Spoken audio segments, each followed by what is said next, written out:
জ্বালানি ও বিদ্যুৎ সেক্টরের সংকট ৬ মাসেও ঠিক হবে না বলে জানিয়েছেন অর্থমন্ত্রী আমির খসরু মাহমুদ চৌধুরী।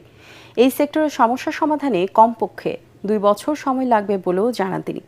রাজধানীতে এক সেমিনারে অর্থমন্ত্রী এ কথা বলেন।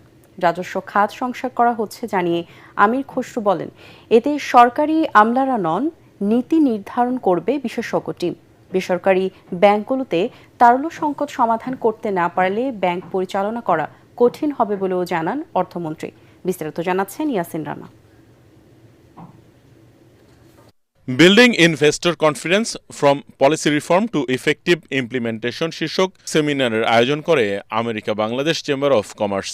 এতে অর্থমন্ত্রী আমির খসরু মাহমুদ চৌধুরী বলেন, চলমান জ্বালানি ও বিদ্যুৎ সেক্টরের সমস্যা সমাধানে যা যা করণীয় তাই করছে সরকার। তবে এরপরও এই সংকট পেরুতে সময় লাগবে প্রায় ২ বছর। Unfortunately, on the power and gas, nothing can be solved within 6 months.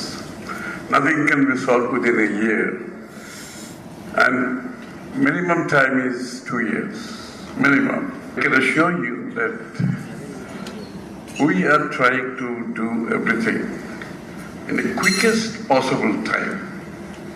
We're not wasting any time on this. NBR সংস্কারে আমলাদের পরিবর্তে বিশেষজ্ঞদের কাজে লাগানোর কথা জানিয়ে তিনি বলেন, ট্যাক্সেশন অটোমেশন হলে অনেক কিছু সহজ হবে এবং দুর্নীতি কমবে। It is going to be the expert group,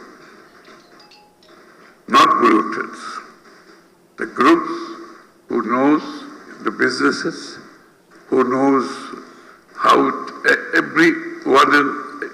each and every policy impacts on the taxpayers, on the revenue collection of the country, on the consumption side. All found problems necessary will be taken into account by the expert group. বেসরকারি ব্যাংকগুলোতে তারল্য সংকট ভয়াবহ বলে জানান অর্থমন্ত্রী। There is a serious capital deficit in these banks. Serious. They've been laundered out and NPL is very high. But to resolve this NPL issue is a big challenge for the government. And unless you can recapitalize these banks, actually it's going to be very difficult for these banks to continue. বিদেশি বিনিয়োগকারীদের সহজে লাভসহ বিনিয়োগ ফেরত নিতে বাংলাদেশ ব্যাংককে সব নিয়ম সহজ করার কথা বলা হয়েছে বলেও জানান আমির খসরু মাহমুদ চৌধুরী। ইয়াসিন রানা, এটিএন বাংলা, ঢাকা।